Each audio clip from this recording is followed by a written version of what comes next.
বিমস্টেক সম্মেলনে যোগ দিতে থাইল্যান্ডের পথে প্রধান উপদেষ্টা। কাল মোদির সঙ্গে বৈঠক। ব্যাংককে সংস্থাটির পররাষ্ট্রমন্ত্রী পর্যায়ের অধিবেশনে সমঝোতা স্মারক সই। বাংলাদেশি পণ্যে 37% শুল্ক আরোপ ট্রাম্পের। পোশাক খাতে নেতিবাচক প্রভাবের শঙ্কা। যুক্তরাষ্ট্রের সিদ্ধান্তকে বাণিজ্য যুদ্ধ আখ্যা বিভিন্ন দেশের। চট্টগ্রাম কক্সবাজার মহাসড়ক যেন মরণ ফাঁদ। 3 দিনে 17 মৃত্যু। বিপজ্জনক বাঁক, লবণবাহী গাড়ি ও বেপরোয়া গতি কারণ। ফাঁকা ঢাকায় অটোরিকশার দৌরাত্ম্য। এবং 8 মাসে উদ্ধার হয়নি লুট হওয়া অস্ত্র ও গোলাবারুদ। বাড়ছে ছিনতাই, ডাকাতি সহ খুনের ঘটনা। আইন শৃঙ্খলা পরিস্থিতি অবনতির শঙ্কা। খুঁজতে বাড়ানো হয়েছে গোয়েন্দা নজরদারি।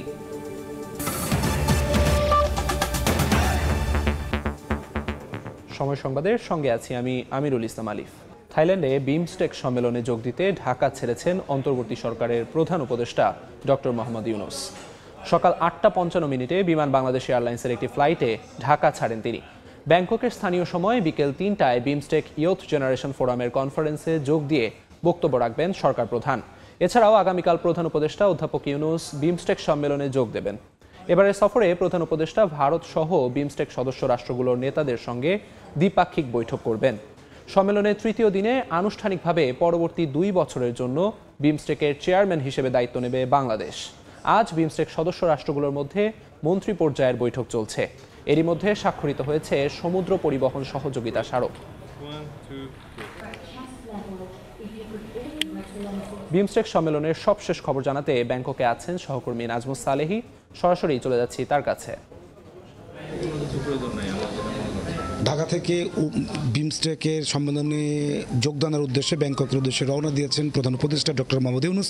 তিনি এসে প্রথমে ব্যাংককে নামার পরে এই যে হোটেল সাংগ্রিলা, তিনি মূলত প্রথমে এখানে উঠবেন এবং তিনি সেখানে কিছু সময় বিশ্রাম নেওয়ার পর তিনি তার পার্শ্বে হচ্ছে আইকন সিয়াম নামে একটি কনফারেন্স রুম রয়েছে, তিনি সেখানে যাবেন এবং সেখানে হচ্ছে যে ইয়াং ফোরাম অর্থাৎ বিমস্টেক ইয়াং ফোরামের আয়োজনে তিনি সেখানে তরুণদের উদ্দেশ্যে বক্তব্য রাখবেন। তার আগে আজকে দ্বিতীয় দিনের মতো সকালবেলায় এখানে পররাষ্ট্রমন্ত্রী পর্যায়ের বৈঠক শুরু হয়েছে এবং বাংলাদেশের পক্ষে সেই বৈঠকে উপস্থিত ছিলেন বাংলাদেশের পররাষ্ট্র উপদেষ্টা তৌহিদ হোসেন এবং একটি পারস্পরিক বিমস্টেকভুক্ত রাষ্ট্রগুলোর মধ্যে সমুদ্র পরিবহন সহযোগিতামূলক তাদের একটি চুক্তি এমওইউ স্বাক্ষর হয়েছে, সেখানে তৌহিদ হোসেন স্বাক্ষর করেছেন। এর মাধ্যমে আসলে বন্দরগুলো ব্যবহার করে, সমুদ্র সীমা ব্যবহার করে বিমস্টেকভুক্ত রাষ্ট্রগুলো আসলে সামুদ্রিক পরিবহনের মাধ্যমে কিভাবে লাভবান হতে পারে এবং এই অঞ্চলের ব্যবসা বাণিজ্যকে কীভাবে আরও সম্প্রসারণ করা যায় বা ব্যবসা বাণিজ্যের যে যোগাযোগ সেটিকে আসলে সমুদ্র পথ ব্যবহার করে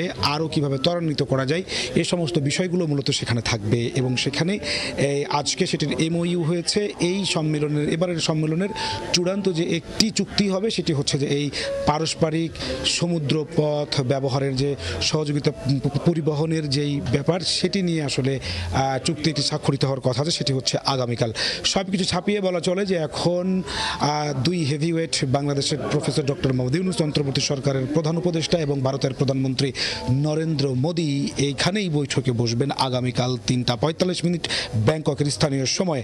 সেইটিকে কেন্দ্র করেই আসলে এখানে নানা ধরনের আলোচনা কি সেই থাকবে, আলোচনায় কি হতে পারে তাদের, কারণ আপনি জানেন যে গত 7-8 মাস ধরে বাংলাদেশে আওয়ামী লীগ সরকার পতনের পর আসলে দিল্লিতে অবস্থান করছেন শেখ হাসিনা এবং তারপর থেকে আসলে দু দেশের মধ্যে সম্পর্কের নানা রকম তিক্ততা আমরা দেখেছি, নানা সময় নানা দিকে মোড় নিয়েছে সে সম্পর্ক।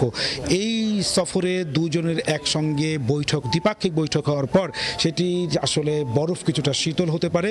এই বিমস্টেকের সাইড লাইনের দ্বিপাক্ষিক বৈঠকের যে উষ্ণতা তাতে আসলে একে অপরের কাছে আসে এবং হচ্ছে সেটিকে কেন্দ্র করে সম্পর্কের যে অবনতি তা কিছুটা হলেও লাঘব হবে বলে মনে করছেন এখানে উপস্থিত বিভিন্ন দেশের ডেলিগেট এবং হচ্ছে যে আগত সাংবাদিকরা। এই ছিল আমার কাছে হোটেল সাংগ্রিলা থেকে সর্বশেষ। থাইল্যান্ড থেকে বিমস্টেক সম্মেলনের সবশেষ জানাচ্ছিলেন সহকর্মী নাজমুস সালেহী। বাংলাদেশি পণ্যের ওপর 37% শুল্ক আরোপ করেছেন মার্কিন প্রেসিডেন্ট ডোনাল্ড ট্রাম্প। এতে তৈরি পোশাক খাতে বড় ধরনের নেতিবাচক প্রভাব পড়বে বলে আশঙ্কা অর্থনীতিবিদদের। 25% শুল্ক আরোপ হয়েছে বিদেশি গাড়ি আমদানিতেও। স্থানীয় সময় বুধবার মধ্যরাত থেকেই তা কার্যকর হবে বলে জানা গেছে। তালিকায় রয়েছে চীন, যুক্তরাজ্য সহ বিভিন্ন দেশ। দিনটিকে যুক্তরাষ্ট্রের অর্থনৈতিক স্বাধীনতা দিবস বলে অভিহিত করেছেন ট্রাম্প। স্থানীয় সময় বুধবার ওয়াশিংটনের সংবাদ সম্মেলনে নতুন করে শুল্ক আরোপের ঘোষণা দেন মার্কিন প্রেসিডেন্ট ডোনাল্ড ট্রাম্প। এ সময় বাংলাদেশি পণ্যের উপর শুল্ক বাড়িয়ে 37% করেন তিনি, যা আগে ছিল 15%। নতুন করে উচ্চমাত্রায় এই শুল্ক আরোপে বাংলাদেশের রফতানি, বিশেষ করে তৈরি পোশাক খাতে বড় ধরনের নেতিবাচক প্রভাব পড়বে বলে আশঙ্কা অর্থনীতিবিদদের। এদিন যুক্তরাষ্ট্রের সব ধরনের বিদেশি গাড়ি আমদানিতে 25% শুল্ক আরোপ করেন ট্রাম্প। শুল্ক আরোপের সিদ্ধান্ত বুধবার মধ্যরাত থেকেই কার্যকর হবে বলে জানান তিনি।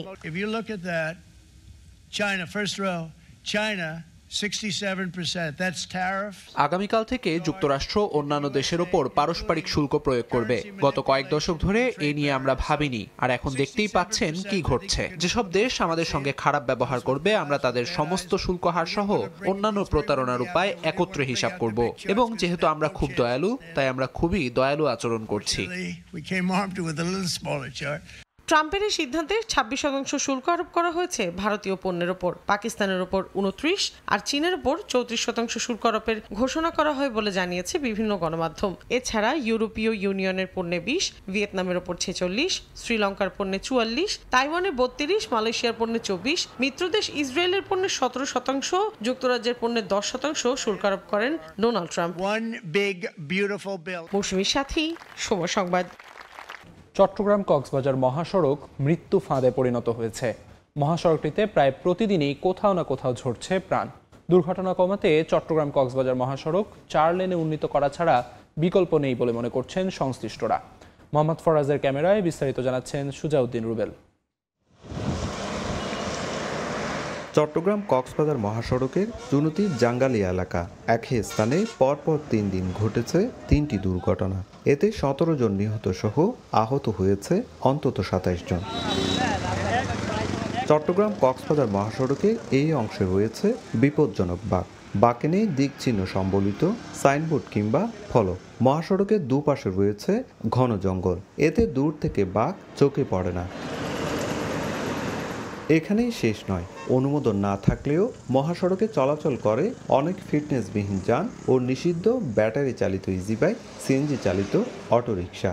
এছাড়া মহাসড়কে রয়েছে বড় বড় খাত, যার কারণে একের পর এক ঘটছে দুর্ঘটনা। রাস্তাটা একটু 1/1 করা দরকার, তারপর প্রশাসনিকভাবে একটু অটোরিকশা, সিএনজি এগুলাতে নিয়ন্ত্রণ করা দরকার। কেউ ইগল, কেউ এলাইন, বিভিন্ন ছোট ছোট নাম ব্যবহার করে তারা ব্যবসা পাইতে উঠতেছে, কিন্তু মানুষের কোনো নিরাপত্তা নেই এখানে। চট্টগ্রাম কক্সবাজার মহাসড়কে যে পরিমাণ আপনার গাড়ি চলাচল করে, এটা চাইয়ে দ্বিগুণ রাস্তা হতে হবে।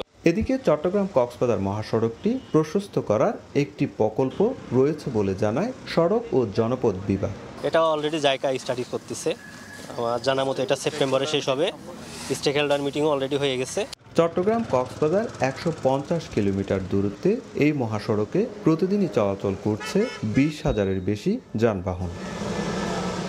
সুজাউদ্দিন রুবেল, সময় সংবাদ, চট্টগ্রাম। রাজধানীর বনশ্রীতে নারী সাংবাদিক এবং তার ভাইকে হেনস্থা ও মারধরের অভিযোগে রামপুরা থানায় মামলা হয়েছে। বুধবার রাতে শোয়েব রহমান জিসান এবং অজ্ঞাত আরও 2 জনের নামে মামলাটি করে ভুক্তভোগী ওই নারী। অভিযোগ করা হয়, সন্ধ্যায় বনশ্রী ই ব্লকের 3 নম্বর সড়কে বাসার সামনে জুসের দোকানে গেলে ভুক্তভোগীকে ইফটিজিং করে বখাটেরা। এর প্রতিবাদ জানালে ওই সাংবাদিক, তার ছোট ভাই ও বন্ধুকে মারধর করা হয়, শ্লীলতা হানিও করা হয়। এ সময় হামলাকারীদের একজন নিজেকে সাংবাদিক দাবি করে উল্টো হুমকি দেয়। গত 5 অগস্ট দেশের থানাগুলো থেকে লুট হওয়া প্রায় 1400 অস্ত্র ও 2.5 লাখ রাউন্ড গুলি 8 মাসে উদ্ধার করতে পারেনি আইনশৃঙ্খলা রক্ষা বাহিনী। সেসব অস্ত্র দিয়েই ছিনতাই, ডাকাতি, এমনকি খুনের মতো ঘটনা ঘটাচ্ছে অপরাধীরা। বিশ্লেষকরা বলছেন, লুট হওয়া আগ্নেয়াস্ত্র যতদিন দুষ্কৃতিকারীদের কাছে থাকবে, ততদিনই আইনশৃঙ্খলা পরিস্থিতি অবনতির শঙ্কা থেকে যাবে। মাসুদুর রহমানের রিপোর্টে বিস্তারিত।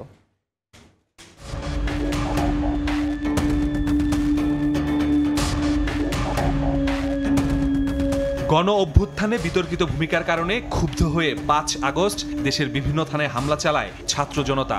এই সুযোগে থানায় ঢুকে লুটপাট চালায় দুর্বৃত্তরা।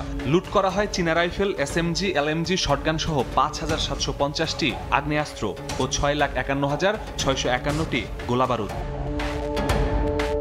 এসব অস্ত্র দিয়ে শুরু হয় ছিনতাই ডাকাতির মতো ঘটনা। অস্ত্র উদ্ধারে 4 সেপ্টেম্বর শুরু হয় যৌথ বাহিনীর অভিযান। অপরাধীদের কাছ থেকে ও পরিত্যক্ত অবস্থায় উদ্ধার হয় 4,371টি অস্ত্র ও 3.5 লাখের বেশি গোলাবারুদ। এখনও উদ্ধার করা যায়নি প্রায় 1,400টি অস্ত্র। কোনো অবৈধ অস্ত্রধারীকে কোনো অপরাধ করতে আমরা দিব না। আমরা যখনই কোথাও কোনো আমাদের গোয়েন্দা তথ্য আসে যে অমুক ব্যক্তির কাছে একটা অবৈধ অস্ত্র আছে, তিনি অন্যায়ভাবে অস্ত্রটা অবৈধভাবে হেফাজতে রেখেছেন, আমরা সাথে সাথে অভিযান করি। পুলিশ সদর দপ্তরও জানিয়েছে এসব অস্ত্র উদ্ধারে বাড়ানো হয়েছে বিশেষ গোয়েন্দা নজরদারি। এটিকে আমরা সবিশেষ গুরুত্ব দিয়ে দেখছি যে পুলিশের যে অস্ত্রগুলো এখনো বাইরে রয়েছে সেগুলো যত তাড়াতাড়ি সম্ভব উদ্ধার করা যায়। পাশাপাশি এই অস্ত্রগুলো যেন কোনো ধরনের কোনো কাজে ব্যবহৃত না হতে পারে, সেজন্য আমাদের আসলে গোয়েন্দা নজরদারি আমাদের রয়েছে। তবে 8 মাসেও লুট হওয়া অস্ত্র ও গোলাবারুদ উদ্ধার না হওয়ায় আইন শৃঙ্খলা বাহিনীর অভিযানে ত্রুটি দেখছেন অপরাধ বিশ্লেষকরা। যতদিন পর্যন্ত পরিপূর্ণভাবে উদ্ধার না হবে আইন শৃঙ্খলা পরিস্থিতি অবনতির ঘটা অথবা বিশৃঙ্খলা সৃষ্টি হওয়া বা সংঘাত সহিংসতা সহ অন্যান্য যে কোনো ধরনের অপরাধ সৃষ্টি হওয়ার যথেষ্ট সম্ভাবনা থেকেই যাবে। নিরাপত্তা নিশ্চিতে এসব অস্ত্র উদ্ধারে জোরালো অভিযানের পরামর্শ বিশ্লেষকদের। মাসুদুর রহমান, সময় সংবাদ, ঢাকা। প্রিয়জনের সঙ্গে ঈদ উদযাপন শেষে আগে ভাগেই ঢাকা ফিরতে শুরু করেছেন নগরবাসী, আর অনেকে আজও ঢাকা ছাড়ছেন। সে খবর জানাতে এই মুহূর্তে কমলাপুর রেলওয়ে স্টেশনে আছেন সহকর্মী ফারুক ভুঁইয়া রবিন এবং মহাখালী বাস টার্মিনালে আছেন তোহা খান তামিম। সরাসরি প্রথমে যাচ্ছি রবিনের কাছে। রাজধানীর কমলাপুর রেলওয়ে স্টেশনে আমরা আজ যা দেখতে পাচ্ছি এটা হলো যে ঢাকায় ফেরা কিংবা ঢাকা থেকে বাড়িতে ছোটা, দুই অংশের মানুষেরই আসলে যে তুলনামূলক যথেষ্ট পরিমাণ ভিড় আজকে দেখা যাচ্ছে, অর্থাৎ দুটিই কিন্তু প্রায় সমান সমান চিত্র আজকে আমরা দেখতে পাচ্ছি। এবং এখন আপনারা নিশ্চয়ই প্ল্যাটফর্মে দেখতে পাচ্ছেন যে অপেক্ষমান মানুষ যারা বাড়িতে যাবেন সেই রকম অপেক্ষমান মানুষেরও যথেষ্ট পরিমাণ ভিড় রয়েছে। এবং যে ট্রেনগুলো সেখানেও কিন্তু যে বলা যায় যে পুরোপুরি ভরপুর। এবং একটি বিষয় যদি আপনাদেরকে জানাতে চাই, এখানে যারা বাড়ি থেকে ফিরছেন কিংবা যারা বাড়িতে যাচ্ছেন, দু ধরনের মানুষের মধ্যে একটি কথা অভিন্ন, সেটা হলো যে তুলনামূলক স্বস্তি জন্যই তারা আসলে যে এই সময়টাকে তাদের যাত্রার জন্য বেছে নিয়েছেন। যারা আজকে বাড়িতে যাচ্ছেন তারা বলছেন যে ঈদের আগ মুহূর্তে যদি তারা বাড়িতে যেতেন তাহলে হয়তোবা যে তুলনামূলকভাবে একটু যাত্রী চাপ বেশি থাকতো, একটু তাদেরকে একটু মানে অস্বস্তিতে হয়তোবা পড়তে হতো, সেরকম সংখ্যা থেকে তারা সেই সময় যাননি। এখন তারা যাচ্ছেন বাড়ির উদ্দেশ্যে, পরিবারের সদস্য কিংবা স্বজনদের সঙ্গে ঈদ আনন্দ ভাগাভাগি তারা করবেন। এবং একই সঙ্গে যারা আজকে ফিরছেন তারাও যে কথাটি বলছেন যে তুলনামূলক একটু স্বস্তিদায়ক পরিবেশে যেন তারা ফিরতে পারেন, সেই কারণে কিন্তু যে তারা আজকে চলে এসেছেন। কারণ তারা আসলে যে কথাটি বলছেন যে যদিও আগামীকাল আমরা জানি যে শুক্রবার, তারপর দিন শনিবার, দুদিনই কিন্তু সাপ্তাহিক ছুটি, তারপরও তারা আজকে ফিরছেন যেন তুলনামূলকভাবে যে বাড়তি যে ভিড়টি সেটি যেন তারা এড়াতে পারেন এবং একটু যেন স্বস্তিদায়ক হয়। সে কারণে কিন্তু যে অনেকে আজকেই ঢাকায় ঈদ ছুটি শেষে তারা ফিরে আসছেন। তো আমরা এতক্ষণ ট্রেনের খবরাখবর জানছিলাম, আমরা একটু সড়কপথের খবরাখবর জানবো। আমাদের সহকর্মী তোহা খান তামিম, তিনি বিভিন্ন বাস টার্মিনালের খবরাখবর রাখছেন, যুক্ত হচ্ছে তামিমের সঙ্গে। তামিম, মহাখালী বাস স্ট্যান্ডে চলে এসেছি আমরা দেখতে পাচ্ছি যে এখানে বেশ কিছু মানুষের ভিড় রয়েছে, অর্থাৎ ঢাকা থেকে ছেড়ে যাওয়া যে মানুষের ভিড় সেটি আমরা আসলে লক্ষ্য করছি। মূলত একটু দেখাতে চাই যে এখানে বিভিন্ন, বিশেষ করে ময়মনসিংহ রুট, কিশোরগঞ্জ রুটের বিভিন্ন যে বাসগুলো রয়েছে সেই বাসগুলোর কাউন্টারের সামনে কিন্তু যারা ছুটি পাননি, ঈদের পরে যারা সময় করতে পেরেছেন তারাই মূলত আসলে প্রিয়জনের উদ্দেশ্যে কিন্তু ঢাকা ছাড়ছেন। এবং আমরা দেখতে পাচ্ছি যে যদিও সেই যাত্রীর সংখ্যা খুবই অল্প পরিমাণ, তারপরেও আমরা দেখতে পাচ্ছি যে হ্যাঁ, অনেকেই কিন্তু এখানে যারা সময় পাননি ঈদের আগে তারা কিন্তু চলে গিয়েছেন। এবার একটি বিষয় লক্ষ্য করা যাচ্ছে, সেটি হচ্ছে যদিও এবারে ঈদ উল ফিতরে লম্বা একটি ছুটি রয়েছে, সরকারি বেসরকারি যে অফিস রয়েছে, বিভিন্ন ধরনের প্রতিষ্ঠান রয়েছে, সবাই কিন্তু লম্বা ছুটি পেয়েছেন, কিন্তু তারপরেও ঢাকা ছেড়ে যাওয়ার প্রবণতাটা কিছুটা কম ছিল মানুষের। বিশেষ করে যারা ছুটি পান নাই তারা কিন্তু এখন ছেড়ে যাচ্ছেন, এবং বিশেষ করে যারা ব্যবসায়ী রয়েছেন তারাই মূলত তাদের পরিবার এবং তারাই মূলত এখন আসলে ঢাকা ছাড়ছেন। বেশ কিছু যাত্রীর সাথে কথা বলেছিলাম, তারা বলছেন যে ঈদের আগে তারা আসলে সময় পাননি, ঈদের আগে তারা ছুটি পাননি, বিভিন্ন ব্যবসা বাণিজ্যের কাজে তারা জড়িয়ে পড়েছিলেন এবং ঈদ কেন্দ্রিক তাদের যে ব্যস্ততা সেই ব্যস্ততা ছিল, সব ব্যস্ততা শেষ করে এখন তারা আসলে প্রিয়জনের সান্নিধ্য পেতে যাচ্ছেন, ঈদ আনন্দ ভাগাভাগি করার জন্য যাচ্ছেন। অর্থাৎ এই যে ঈদ আনন্দ বা ঈদ উৎসব, আমরা দুটি ঈদ পেয়ে থাকি বা বিভিন্ন উৎসব হয়ে থাকে, ঈদুল আজহা এবং ঈদুল ফিতর সহ অন্যান্য যে উৎসবগুলিতে মানুষ আসলে ছুটি পায়, বিশেষ করে দুই ঈদেই কিন্তু দেশের মানুষ লম্বা ছুটি পেয়ে থাকেন। সেই লম্বা ছুটিতে আসলে প্রিয়জনের সান্নিধ্য পেতে নারীর টানে কিন্তু বাড়ি যান মানুষ এবং তাদের সাথে ঈদের যে আনন্দ সেটি আসলে ভাগাভাগি করে থাকেন। তো এই মুহূর্তে মহাখালী বাস টার্মিনালে আছে, যদিও খুব স্বাভাবিকভাবেই ঈদের আগের যে ভিড় সেই ভিড়ের সাথে পার্থক্য রয়েছে, খুব স্বাভাবিকভাবে সেই পার্থক্য থাকবে।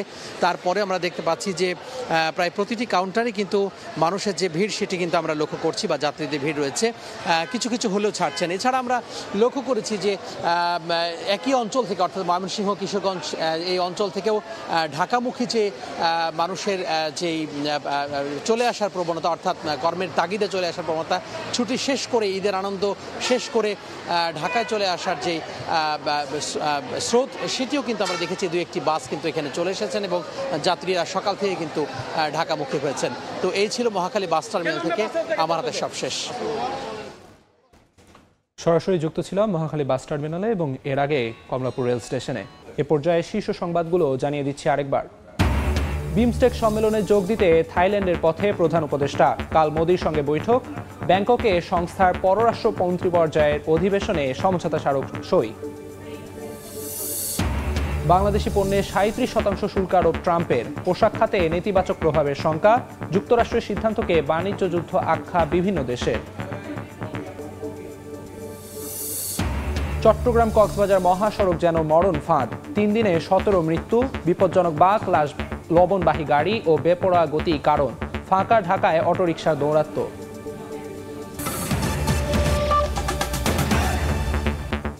এই ছিল সময় সংবাদে, সঙ্গে থাকুন সময়ের।